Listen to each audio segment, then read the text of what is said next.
Hello and welcome to CellarPass TV Live.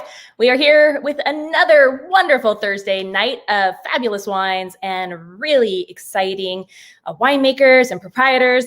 Tonight, it's all about Trinitas Cellars. So we are joined with Garrett Busch, proprietor, and just an amazing human being. So I cannot wait to introduce you to Garrett, good friend of ours, and Ali's. So let's welcome Garrett. Thanks, Sarah. Hi. How's it going? It's going really good. How's it going down in SoCal? It's going good. Excellent. Sunny, a little cool.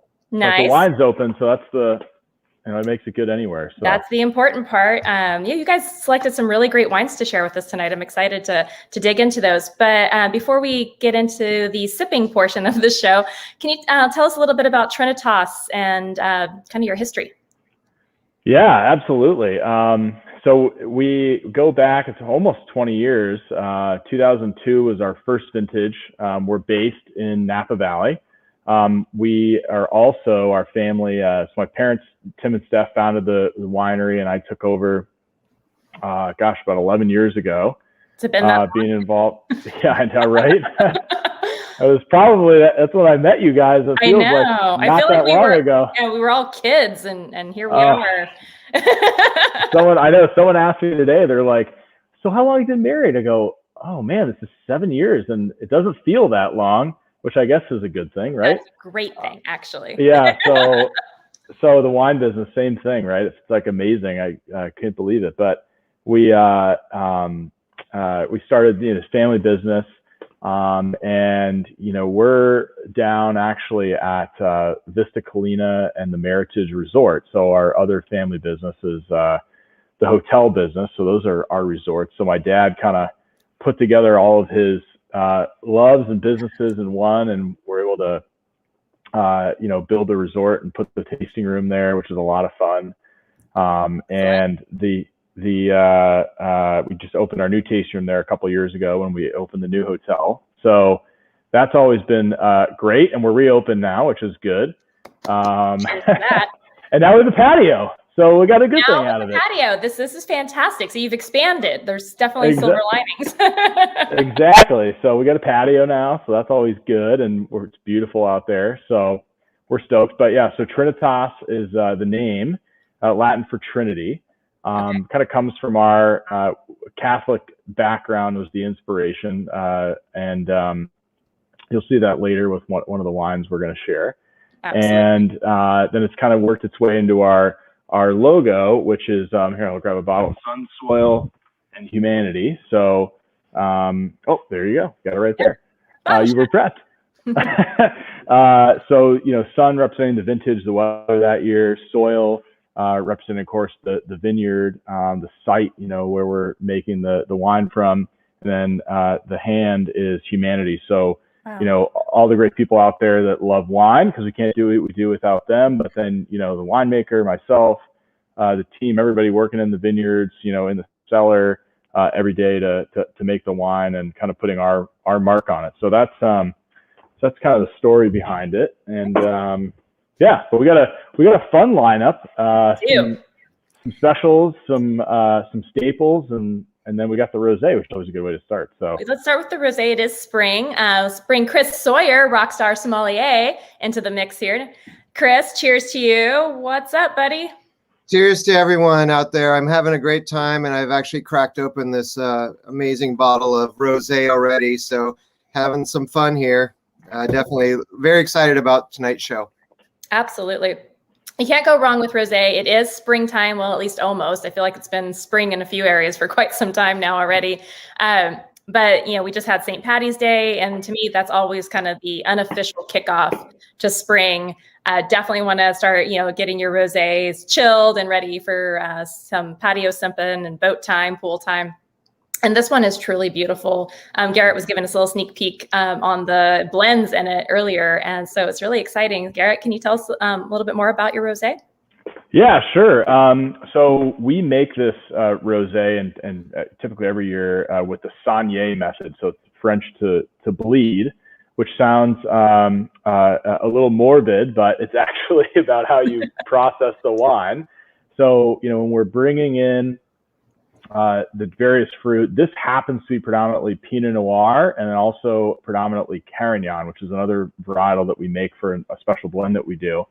But when you bring it in, you put it in tank, you know, the fruit's macerating, it's fermenting, everything else. But sometimes we want to bleed the tank and take some of the juice out, which actually leaves more skin and less juice. So you concentrate the color and the flavor of that red wine. Well, typically that first juice you pull out is called free run, and that's some of the best juice in the bunch. But we do it kind of right away the first day it's in there, and so that's why you can see, you know, it comes from you know, 2 red grapes, which rosé typically does, and that's what gives it this nice hue, is that it's only on skin contact for hours a day at most before we pull it. And then what happens is, you know, sometimes people do that and then they dump it, but it's just coming from pretty high-end fruit. So we pull it out. If we like what we are tasting, we'll put it down to neutral oak barrels, and then kind of, you know, a couple months later, go back and taste, and things make the cut, don't make the cut. We blend, and that's how we come up with the rosé blend. Excellent. Excellent. Chris, what's your take on this beauty? You know what I love about it right off the bat is the fact that you got Pinot Noir and Carignan together. If you guys don't know Carignan, it's a very ancient grape. It goes way back into France, but also to Spain. And so it always makes me think about having some tapas tonight, you know, because it just is the right thing to do. And then you put it with Pinot, and you got something really special here. A lot of the places, you know, the place that I think about for Carignan is up in Mendocino County, and it's a really good area there, the Redwood Valley, which is actually an appellation. But they have so many old gnarly vines up there. And this was kind of a big deal back in the 50s, you know, really when what to plant back then. A lot of people planted Carignan in these areas. And, you know, it's not used enough except for blended with Zinfandel, but, you know, it has a beautiful quality to it. And it always has that kind of rustic kind of edge, and it has those little spicy notes. And I mean, I'm feeling like I'm in Spain right now. You know, I really... I want some food, first of all. You're hungry. I actually love the flavor profile too. I mean, it has a lot of that wild strawberry, some cranberry notes, almost like a ruby grapefruit kind of touch, maybe more the peel than the juice. Right. Yeah. I did find out, you know, in looking into this wine, that it did get a very nice gold award from the San Francisco International Wine Competition. Congrats. Which I do judge. So who knows? I could have judged this one. Probably did. Well, great. Yeah. Well, I don't know if you were doing homework or cheated, but the Carignan that comes from this is from Mendocino, and it's Excellent. about 75 to 80-year-old vines. I did not know that, but I'll bet you it's from Redwood Valley, because it's the place where it's at. Almost money. Yeah, we work with a great family up there that we've worked with for probably 15 years almost, and we had a little Zin up there. So we do a single varietal Zin that says Mendocino on it, but the Carignan gets blended a little bit in the Zin, and then we make another kind of different blend that has all sorts of things. But Carignan's typically the base. But yeah, I mean, you nailed it. You know, you get some of that strawberry, which is just all Carignan, and then that Pinot kind of gives you that rounder mouthfeel, a little longer finish, and also I think, you know, that hint of cranberry is definitely coming out of that Pinot Noir too. And sometimes I get a little bit of watermelon. Yeah, I get not that. Like, you know, not like overpowering. Yeah, it's kind of like, I don't want to say the watermelon rind because people get turned off, but it's kind of like the part of the watermelon that's close to rind. So it's not like the really sweet part, but it's not, you know, chewing on the rind either. So it's got that nice acidity to it. But I think it melds great with that strawberry. Oh yeah, it's absolutely beautiful. I mean, this is a great, you know, great summer wine. This is something, you know, you definitely enjoy, you know, poolside, which is fitting, especially at the properties there that you guys have. You have the Meritage and Vista Colina, and of course the tasting room being right there makes it really convenient to go get a bottle or even a glass and enjoy on property or up in your room. But you know, your guys' properties are gorgeous, and if you haven't had the opportunity to check them out, you definitely should. You know, they're just the spa, the walking trails, And that's just at the Meritage and Vista Colina. I mean, come on, you've got so many other properties to check out.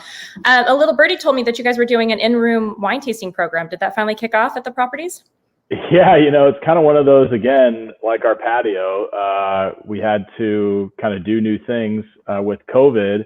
And it was probably, I guess it was back in December, California got shut down for the second time, kind of hard lockdown. And we're like, oh man, tasting rooms closed. People want to come to Napa, but you can't do anything. So our GM, Joe, actually at the hotel said, hey, can't we just do a virtual tasting that we record? Because we've been doing, and I know Sarah obviously like this, but we've been doing these for, forever. Gosh, I guess it's been a year now. Holy cow. Yep. But he goes, why don't we just do one and record it? And we were like, Brilliant. I was like, okay, let's try it. I mean, it doesn't, old it doesn't school hurt. before we all try to do this live stuff.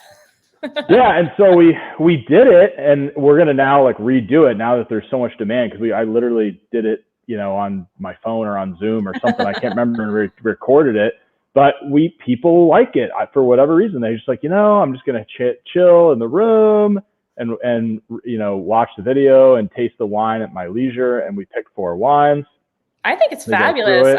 I've always said, your first day in wine country, you don't really, trying to jam and get out in the vineyards is, it's a little much, but if you can check in, put your feet up, draw a nice hot bath, order room service of your wine flight, and then, have a lead tasting right in your room. That's amazing. And I'm so glad you guys are doing it. Yeah, it's as easy as we're ordering room service, and then there's also like a little cheese pairing you can add on to it if you want. And I'm sure people just order their dinner, right? I mean, you're just hanging out. Why not? Yeah, relax. Especially that's December. What you're supposed to be doing. Yeah, especially when it was, you couldn't go out and everything. So it's done great. So we're gonna do like a more professional version. We'll kind of seasonally change up the lineup, but it was kind of fun. Brilliant. Well, cheers. That's, cheers to ingenuity and being creative. That's the name of the game right now. So I'm glad you guys are doing that. And you guys, the Meritage has been running spectacular lodging deals. So I think, for anybody who's been wanting to get away and get down to Napa now, especially now things are opening up, you guys have some wonderful, wonderful packages. So check it out online. You guys can go to, I think it's meritageresort.com. And check out the different deals they have and book your stay soon before prices go up and the rest of the country figures out that they can go to Napa Valley. The secret is go midweek. Yes, go midweek. It's a little quieter.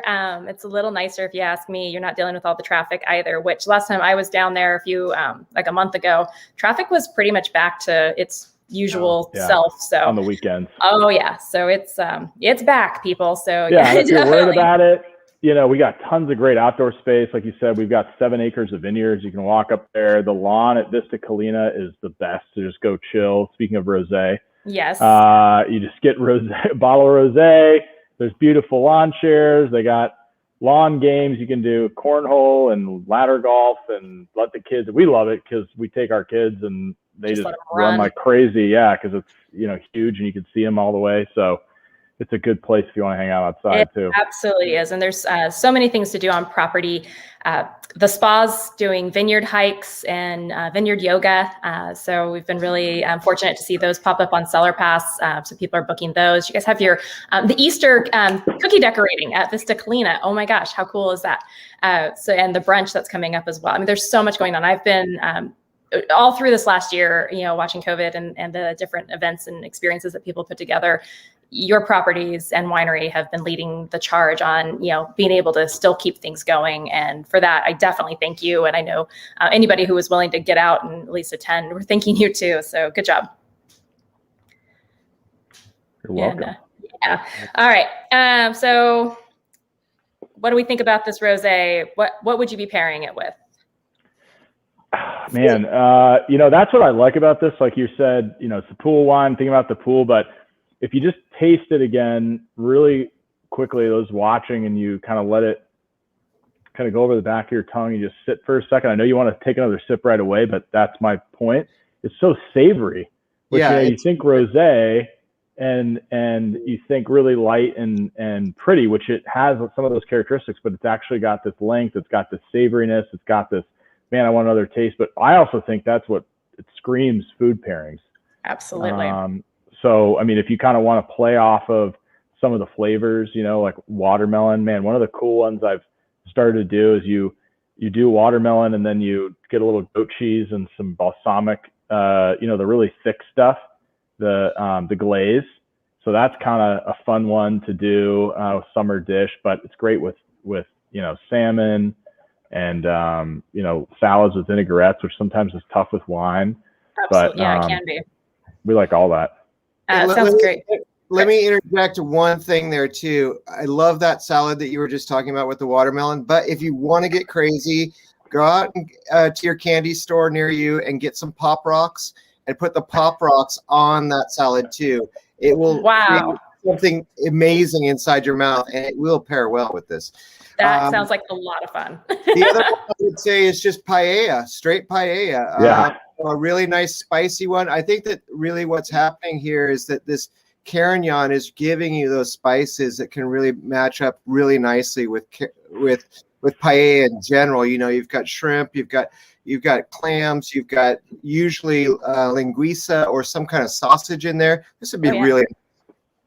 Oh, for sure. I was thinking like, you know, a nice, I think more, you know, tapas, we're thinking snacks, Serrano ham, you know, just kind of freshly shaved right off the leg. Be so good. We're talking watermelon, adding the feta to that, getting that salty, sweet component going back and forth. And I know it doesn't go with this at all, but last night we had Havarti drizzled with lemon oil and marinated rosemary and sea salt. And it was absolutely off the charts. Simplest thing in the world, amazing flavors. That would probably be more of a Sauv Blanc pairing, but this, but it could work with this too. You never know. That's the fun with wines. All right. We are kind of clipping along here. You got some great commentary coming in. Mike is saying that he's enjoyed multiple short stays at the resorts over the past year and has really loved it and highly recommends it. So thanks, Mike, for that feedback. And John, Trinitas is a client of CellarPass and you've been friends with Garrett for many years. So that's the connection. And Whitney is saying Rose Day all day. It's so good coming out of Florida. So cheers to you guys. Thanks for the commentary. And of course, you know, viewers at home, what would you pair with these wines? We'd love to hear your ideas. We were talking about recipes and Garrett shared with us, you know, his grandmother's deviled egg recipe, which didn't quite have time to prep today, but I will be posting it on our blog for those who are interested. Also would be great with the rosé. So, you know, easy bites that, you know, remind you of spring and Easter. And that's kind of the mood we're all in right now as we're heading into, you know, going into the, you know, third month of the year and hopefully heading towards a beautiful summer. So, all right.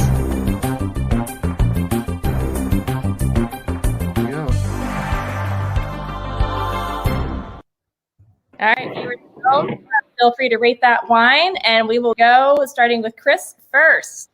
I would give it a 93. I think it's a gold medal worthy since it already got one. 93 points from me. Excellent, excellent. And I would definitely go with like a 9.4, 9.5. You know, I'm really hard to give anybody 10s because I always feel there's room for improvement. That's how I've been raised. There always is. Always. And Garrett being the overachiever that he is, he knows that so well. And Garrett, what would you rate this wine as? Oh, that's not fair. You can't rate your own wine. Yes, you can. That's like picking your favorite child, which I'm not going to do either. So no, that would start a war, especially in your household.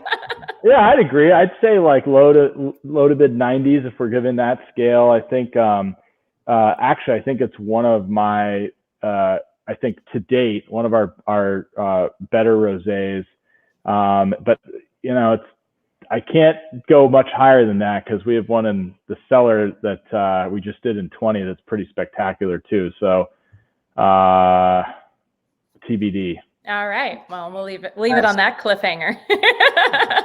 Excellent. So we are going to mosey on over to what are we on? The 2015 Meritage.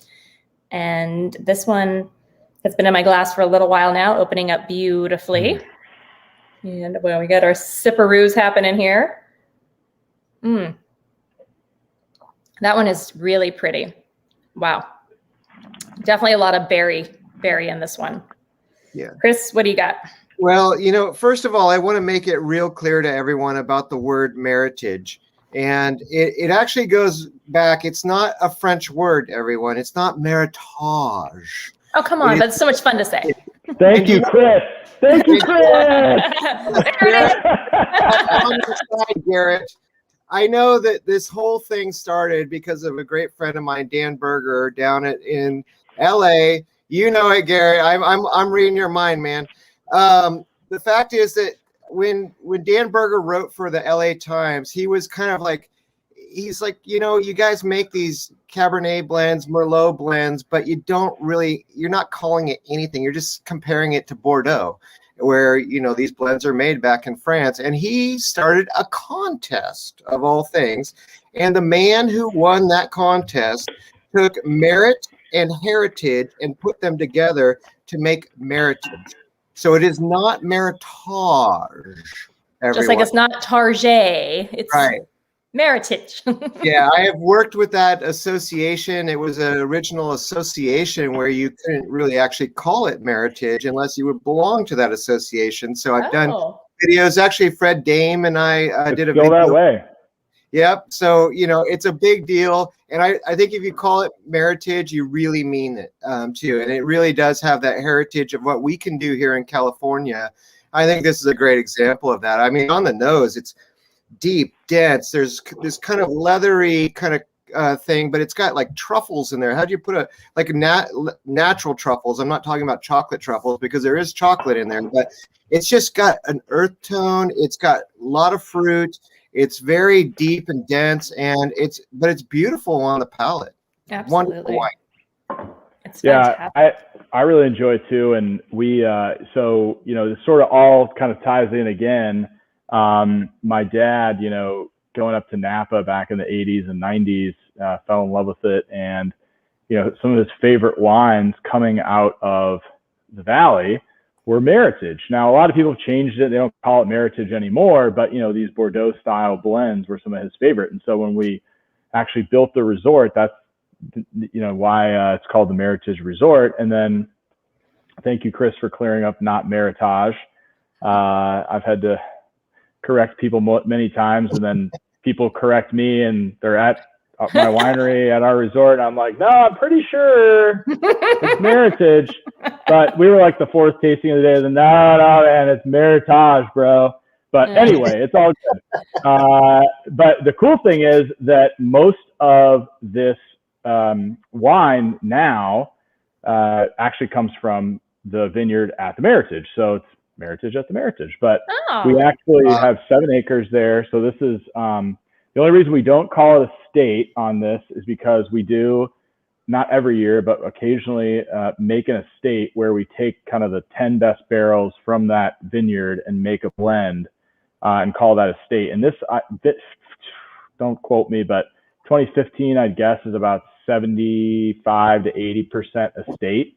And then it gets a little bit of some of our other varietals. But the fun thing too that I like, the blend changes every year. But this particular vintage, I love 2015 as a vintage. I think it just shows very bright fruit. It's rich. There's like a lot of complexity going on. But the fun thing with this, and really it kind of tends to be a theme for us, is you see a lot of Meritage or Bordeaux style blends from California, and it's like 70% Cabernet Sauvignon and then a little bit of everything else, right? Which is fine. I mean, some of them are amazing. I'm not complaining, but here it's mostly Merlot. So you got 33% Merlot, 24% Cabernet Sauvignon. I'm going to cheat on the back label here. 21% Cab Franc, Malbec, and 9% Petit Verdot. So it's a pretty balanced blend, and it has all 5. Where a lot of the blends have 3 or 4, and a lot of them are Cab dominant or Cab Merlot, and there's nothing else or whatever. Which again, nothing wrong with that. I just think it's kind of fun. We get to represent kind of all the varietals, and this vintage happened to be fairly diverse. I mean, I think the most Cab we've probably ever done in a year is in the 55 to 60% range.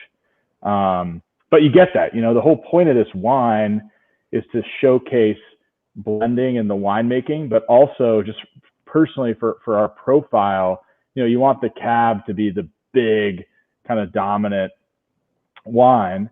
And this kind of shows you a little more finesse on the palate, right? You get that soft, round, kind of silky, really sexy palate, that long finish with just really, the tannins are there, but they're hard to find, they're just very fine tannins, really smooth. And so that's what we really go for, is having this be just kind of the finesse, really enjoyable to drink and not really think about it wine, because it just goes down so easy, but also has so many layers with all those varietals. So we aged this for just under 2 years in French oak. I like this vintage representation of the wine, but I like these style blends too. It's just super fun to make. Yeah, I'll say a word on it too, just because the 2015 vintage was a very special vintage, everyone, but there just wasn't much of it. I mean, it was the drought year, and winemakers had the choice. They just went out there and they're like, oh, it's not ready yet, no worries. They weren't rushed. There was nothing, wasn't like huge pressure on that year, because there just wasn't that much fruit, because you had to let these plants live, and we didn't have much water. So It really became a winemaker's vintage, and I think this is a very good example of it. And going back to what you said too, Garrett, was that if you go to Bordeaux, if you're on the left bank or the right bank, it's never 80% Merlot or on the right bank and 80% Cab on the left bank. It's always blend. We got so into like calling things Merlot and Cabernet. Over there, that's not true. They actually, everything is a blend. So they are all pretty much proprietary blends. And I think that's why this being called Meritage is a great example of the style of making wines like they do in Bordeaux, but with grapes from here in California, especially Napa Valley. Absolutely. And just, it's so special to get these blends. And what I love about it personally is that it also lends itself to a variety of food and pairings. And so it's, when you got Cab, not that you can't experiment with everything, but we all kind of know that certain wines kind of gravitate to certain dishes. And with a Meritage, you have lots of wines to play with. So you get those nuances of each one. So much like it's so easy to drink, it's really easy to pair as well. So, again, lending to the fun, making a go-to wine. If you're, doing, beautiful, soups and stews, braises, chicken, pizza, you can just kind of pick and choose and have a ball with it, which makes it a lot of fun and even more fun to share, which is kind of the whole point with wine. You should not drink a whole bottle to yourself, although many have tried. I might tonight, but that's okay. Yeah, I might, but you probably should. You should share a little bit. I'm a professional. Absolutely. Garrett, but on the pairing, that's a great point. I think one of the pairings I point out on a wine like this, and people go, what? Is, salmon. I mean, prepare it any way you like, but it is a heftier, kind of heartier fish, got a little bit of fat to it, and it's awesome. It really is good. I mean, it's good with Pinot, whatever, but, you could have two people at dinner, someone order a steak and someone order a nice salmon, oven roasted salmon, and either person's gonna be happy with the wine. Oh yeah, I know. Years ago, I was doing it was hefty Cabs and some Petite Syrahs. I mean, some big dog wines, obviously, and it was with a lunch pairing with a vintner, and everybody was ordering, the standard, the beefs, that the heartier fare, and I just wasn't feeling it. So I was like, I'm really gonna go with the salmon, and the faces were like, ah. I'm like, well, I'll figure it out. Yeah, exactly. Like, well, you're whatever. And I was and that was the first time I had ever ventured down that path. And it was just like, oh my gosh, this actually works. This is amazing. I think half the table ended up eating my salmon, trying it with the wine and going, oh my gosh, mind blown, this works. But yeah, ever since then, I'm like, well, that really does work. And it does help if you get a little char on it, because that helps bring out that smokiness, that, it's not as light and vibrant. And it's really going to matter on the sauces. If you had something that was more, citrusy, like a gremolata or, Meyer lemon drizzle or anything like that, that's going to change the profile, so you definitely want to consider what it is prepared with. But overall, Garrett, you're spot on. You can definitely play with the salmon. It has the fat content to play with the acid. acids and works really, really well. I add in one more too. Yes. And this is pushing it, you guys, and it might take a lot of people back to the old days. Chicken cacciatore. Chicken cacciatore. You want to go back to what grandma made you. That was good. We had it actually at a restaurant in Sonoma County here in Sebastopol, Gravenstein Grill, and I had it, and Chef Bob had made it because his grandma made it, and I hadn't had that in so long. But so the good. olives in there, and this would really match up very nicely. And remember, this is Merlot based, so it's softer texture. It's not going to kill the chicken, but it's going to pair nicely with all the other ingredients on a plate like that. I think that all of us have become pretty much chefs this past year because we've had no other route but to get food is by cooking for ourselves. And I think some people out there have even tried grandma's old recipe, but this would be a very interesting thing with, that's one good example of chicken, but I would do this with pork too. There's a lot of great things. Just roasted pork with this would be fantastic. So we're not talking about steaks only, everyone. That's the most important thing here, that you haven't heard us like, oh yeah, just prepare it with a steak. That's so many options. There's too many good flavors in here. You don't want to let yourself down or that food down. Absolutely not. Garrett, when you're not, making amazing wines, or at least directing the amazing wines and, creating resort experiences extraordinaire, what are your passions and hobbies? Oh, man. With 6 children. Yeah. It's not, I got to find a better answer than I hate this question, other than you guys are all going to be like, oh, come on. But, all right, let me think about this. So, well, I'm just going to tell you what the truth is. Tell the truth. That's policy. So I like to cook. I was a cook pre-COVID, Chris, but now I'm better, I guess. Early on there was that meme, like, half of us are going to become cooks and half of us are going to become alcoholics. No comment which one. But so I really like to cook. But because, obviously I love wine. And I like, for fun, I get people together, we drink a little wine, we eat food, we hang out with friends, we like to entertain a lot.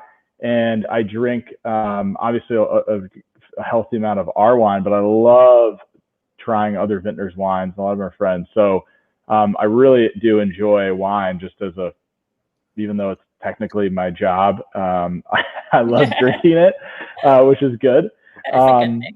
And the other thing, I love to travel. Now I end up, just because I always have an excuse to go, I end up traveling to work usually. That's how that works. I got to fly up to Napa. It's really rough. I got to work for 3 days, so now we go there, and we got a great place in Hawaii. Now we got a place in Texas. So we like to bounce around, and we kill 2 birds with 1 stone. I get to do a little work and have a little fun, and it's really great. But yeah, we got 6 little kids, so a lot of times it's trying to keep up with them. And now we got the activities starting with the older ones, with gymnastics and ice skating. Your life is about to get even more complex than you thought it could ever be.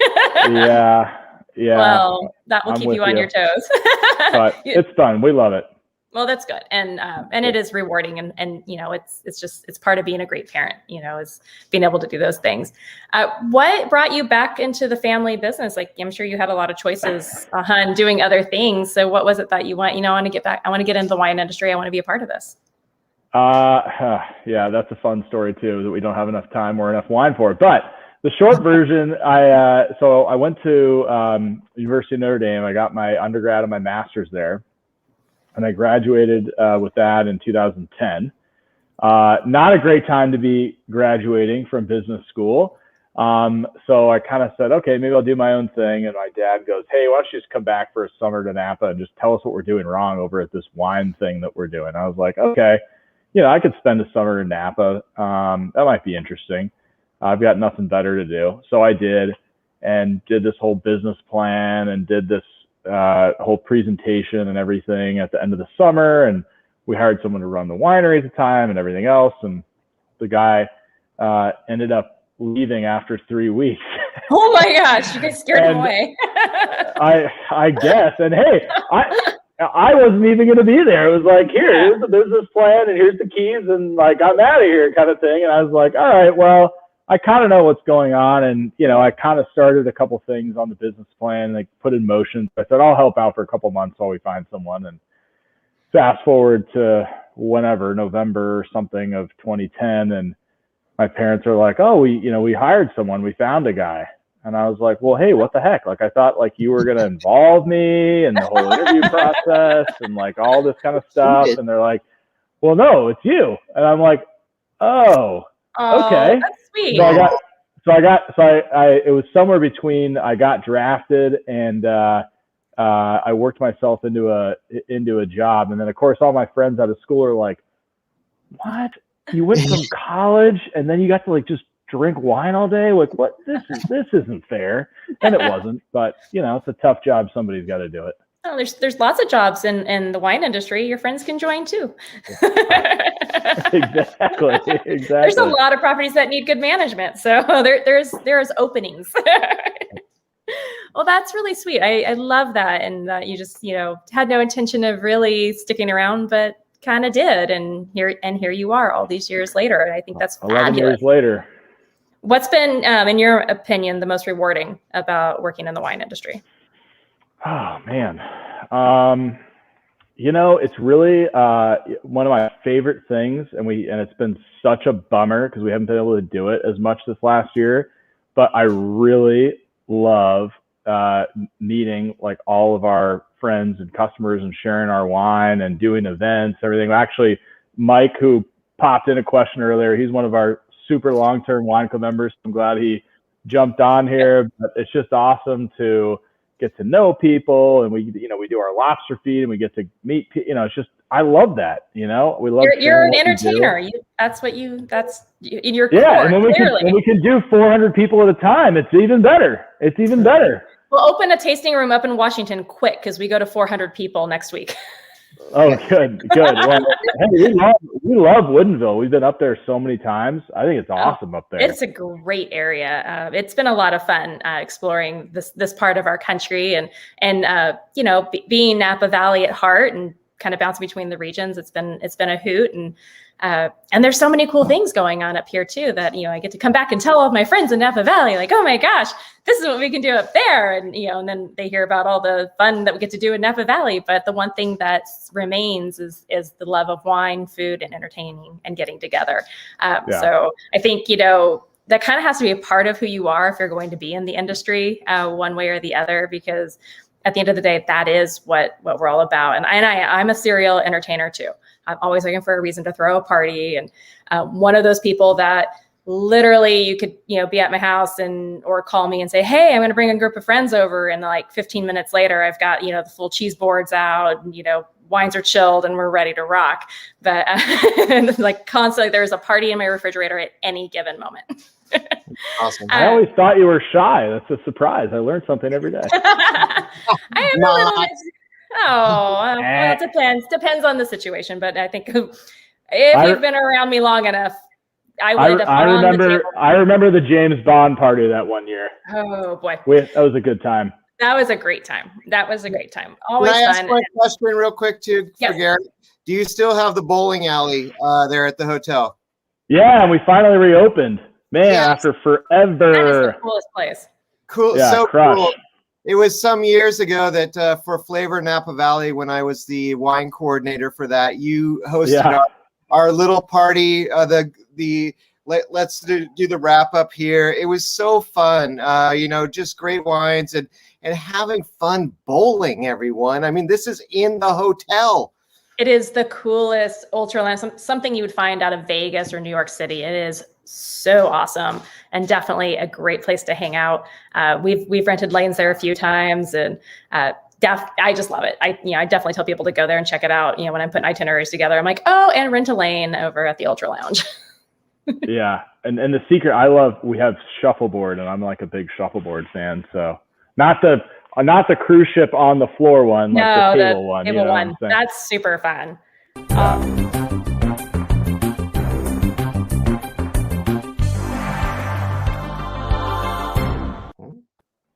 All right. It's that Jonathan's time. keeping us on task. I know. He's like, and click, here we go. Time to wrap it up, people. Okay, if we're going to rate this wine, I'm going to give it a good, 9.5 for its flexibility and, being able to work with so many different foods. The flavors blend beautifully. It's soft, it's silky, it's sexy. It's everything you want in a red wine. Chris?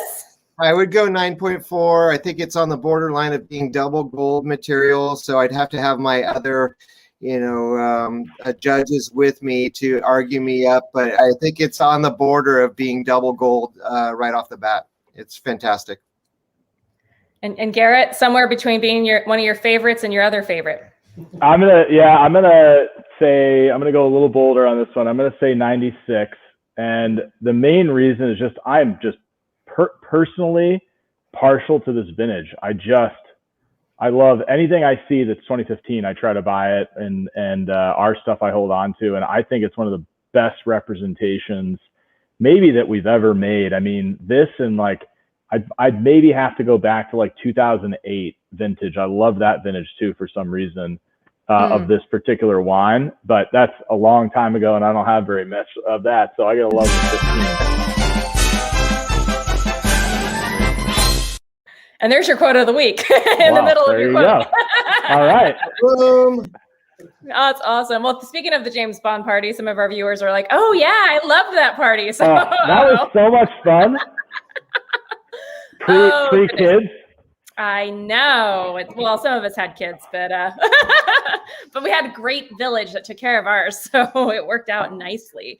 I had the full white dinner jacket and everything. Yeah, you did. It was rocking. So Napa Valley is known for some of the best wine parties, and the James Bond parties in and of themselves pretty much go down in legendary party history. And we've had a good time. Definitely some of the fun elements of the industry for sure. We are going to get into the very special star of tonight's tasting.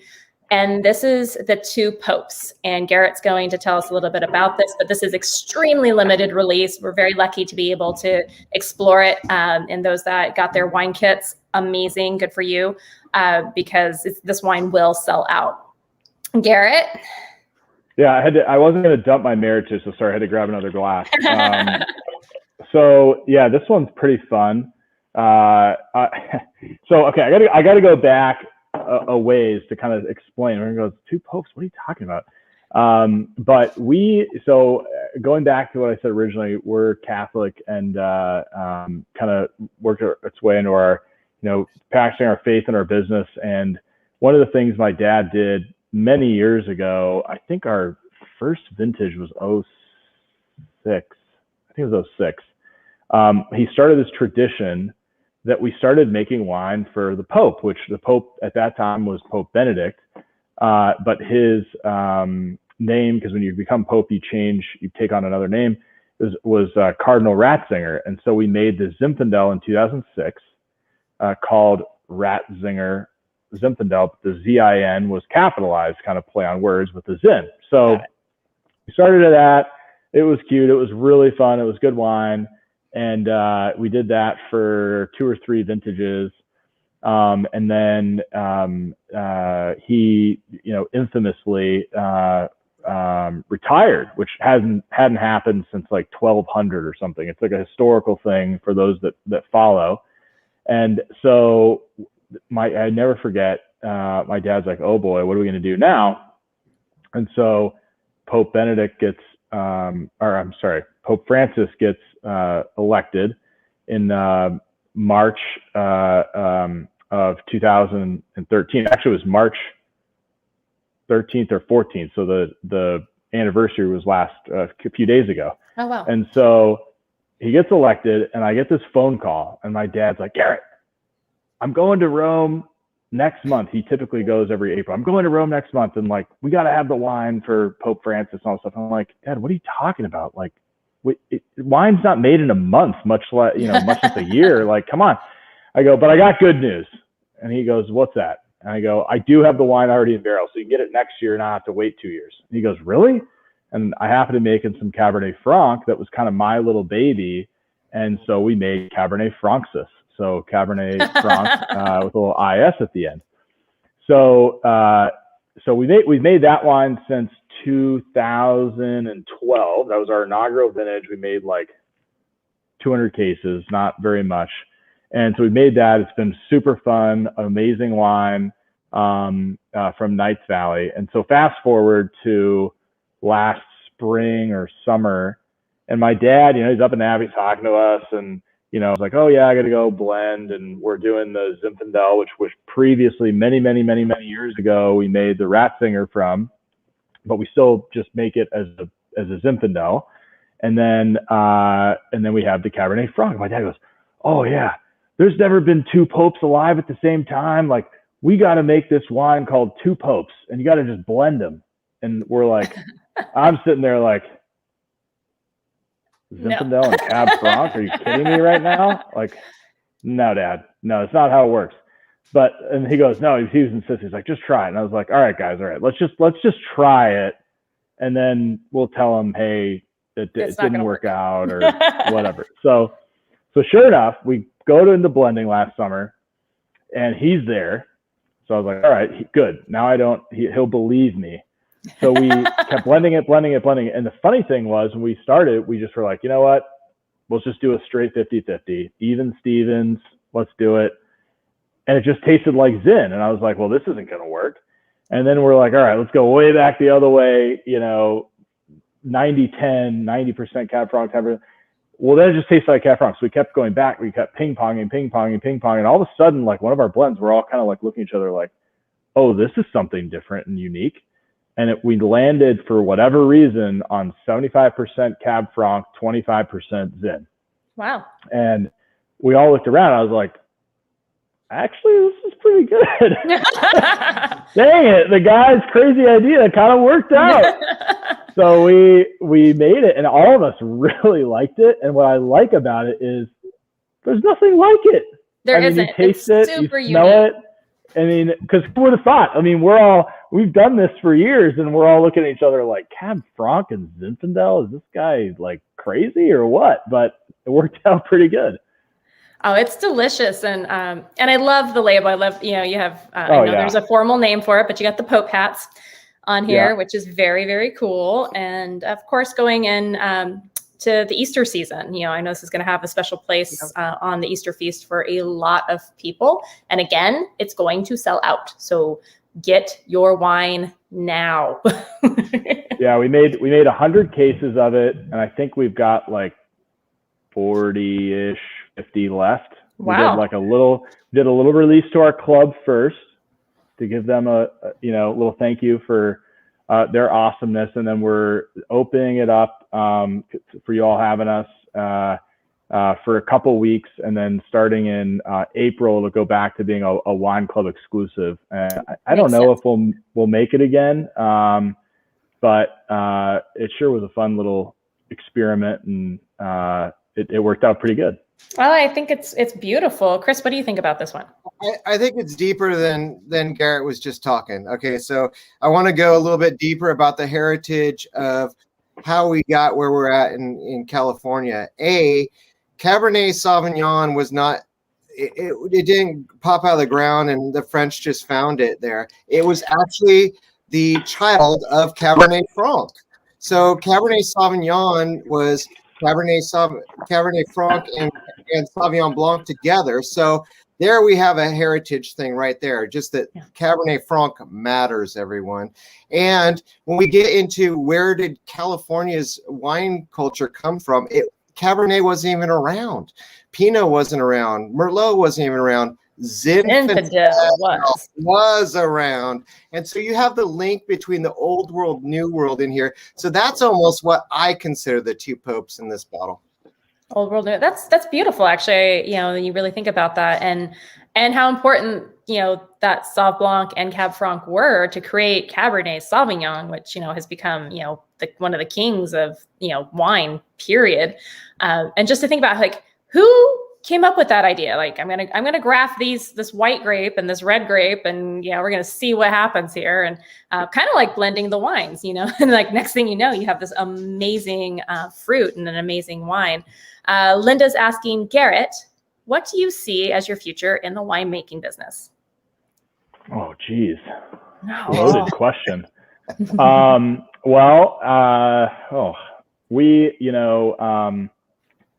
a tough one. We love what we do. I'm really involved now with our hotel company. Actually hired a friend, Sonia, to run our business. So she's kind of running the day to day, and I get to have fun. I get to come up and taste wine and do the blending and everything else. And so it's been really fun getting to focus kind of on the big picture and our brand and the winemaking, which has been awesome. I've been involved for 10 years, but I feel like I get to be a little more focused on it. So getting more involved with that, challenging kind of what we're doing and everything. And actually we just last year brought on a new consulting winemaker, Cale Anderson, who's been really fun to work with. He actually helped, he didn't start the wine, but he helped finish this wine, because I was like, dude, I am so nervous. Zinfandel and Cab Franc, can you please tell my dad this is crazy? And then everyone agreed. Like, actually, this is pretty good, Garrett. I was not going to, because even he was like, oh, this is going to be interesting. But it all worked out. So but I needed his expertise. In a great way. Yeah, I know. And so I want to, explore with him. And, we just started, so we're starting small and, trying to do a couple new things. But so that's super exciting. And just continue to do what we do, I guess. That's not a big, grandiose take over the world plan, but, we're having a lot of fun. Well, having fun is important. And if that's if your livelihood and your business are facilitating that, then you are indeed living the American dream. I mean, that's right. That is a good goal. So.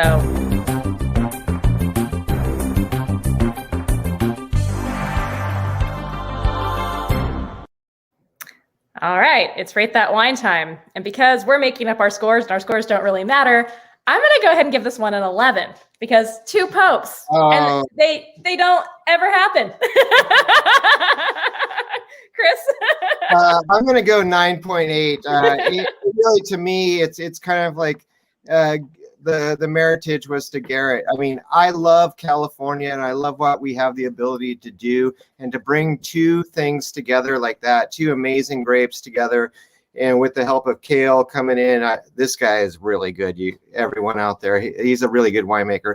But the fact is that this is California heritage, and really some things that connect us to the old world. And it tastes beautiful. I mean, it's so deep, dense, but it's got great acidity. It's fresh still. It's an 18, which was a great bumper crop year, but also a very showy year. And I think that this is really up there for me. It's a 9.8 for me. Garrett? Yeah, I think I'm a 98 or 99. This is like, it's so funny. It was a surprise for me making it. I was like, there's no way I was kind of, thinking I'll sabotage this, but it was like, man, it was hard to do this wrong. And and it's like totally my style. Like, I love Zinfandel and I love Cab Franc. I just never would have thought they would be bedfellows. And it's got the richness and the depth and the silkiness of the Cab Franc. It's also got the spice. We got a new entrant here. Reagan's popping her head in, and you got the spice and the finish of the Zinfandel. So it's super different. There's not a lot of things like it, and it's rich and long and complex and all the things that I love in wine. So, and it's a little hedonistic. Let's not lie about it, but I like that. It's definitely decadent. Cheers. And clink, clink, clink. Definitely getting some good commentary. Love the story about the wines, and assume a great movie has gotten permission from you to use the title. Very cool. Yeah. And going full Spinal Tap reference. Good one. This one goes to 11 for sure. And Linda says, I knew there would be more to your story. The sky is the limit. Cheers to you. So very cool. Oh my Cheers. gosh. And fabulous wines. You can buy these at TrinitasCellars.com. As Garrett said, for a limited time, if you're not a club member, you can get your hands on the two popes and, of course, any of the wines that they make. So do it soon. And, book a stay at the Meritage Resort or Vista Clina, or check out all of their other properties. They have beautiful ones, as Garrett mentioned, Hawaii, Texas. There are some fantastic properties to check out, and you should. And now that, you can kind of get out a little bit, do it. I highly recommend it. It's really important. And a lot of cheers and clinks going around in the commentary. So we're very happy to see that. We are down to our last 5 minutes. Is there anything that's going on at the winery or the resorts event-wise, Garrett, that we should be aware of? Yeah, actually, so we literally just launched it. We've been on like the what do we do page for a couple of months, but we launched it I think on Monday or Tuesday. So we're not directly Trinitas doing it, but our nonprofit is doing this. But it's, of course, we'll be there.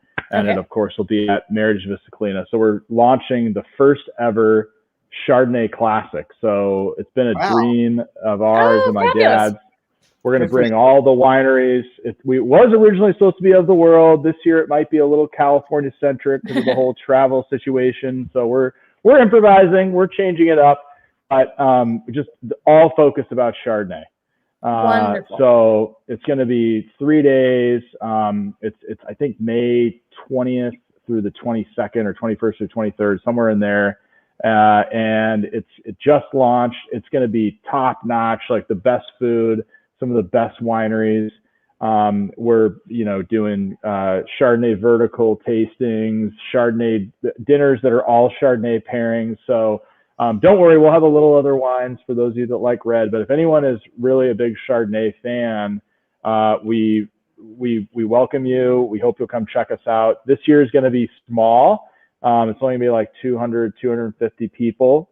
Okay. We're doing everything. We're pre-testing people with the rapid test when they get there and everything. And hopefully by May, everyone will be in good shape anyway. But just to be safe, we got some cool stuff going on. But it's going to be awesome.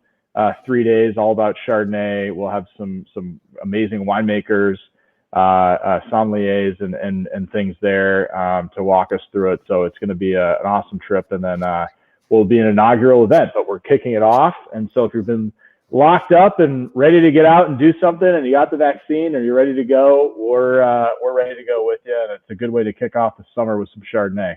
Sounds fantastic and a very great thing to do. I know people are going to be itching to get out. We are down to the end of the show. So we do want to thank everybody for being here tonight. Thanks all of our viewers for chiming in. I'm still seeing commentary coming in. Two Popes is amazing. I agree. Super fun. Just to let you know, you can check out CellarPass.com and go to our events section to find out all kinds of great events. There are popping up right and left, and next week is the Amador Vintners Behind the Cellar Door Passport. Definitely check that out. That one's a fun one to get out and get around and check out a bunch of different wineries. El Dorado has the Great Out There Passport coming up as well. So two events that'll get you out touring different regions, and then a whole bunch of other fun events happening. Thank you, Chris and Garrett, so much for joining us. The wines were amazing. Always a great time to chat with you both. And go to CellarPass.com/the blog to check out recipes and all kinds of fun commentary, all things wine country lifestyle. Cheers to everybody. We will see you next week, and same bat channel, same bat time. So good night. Cheers. Night. Cheers. Clink, clink.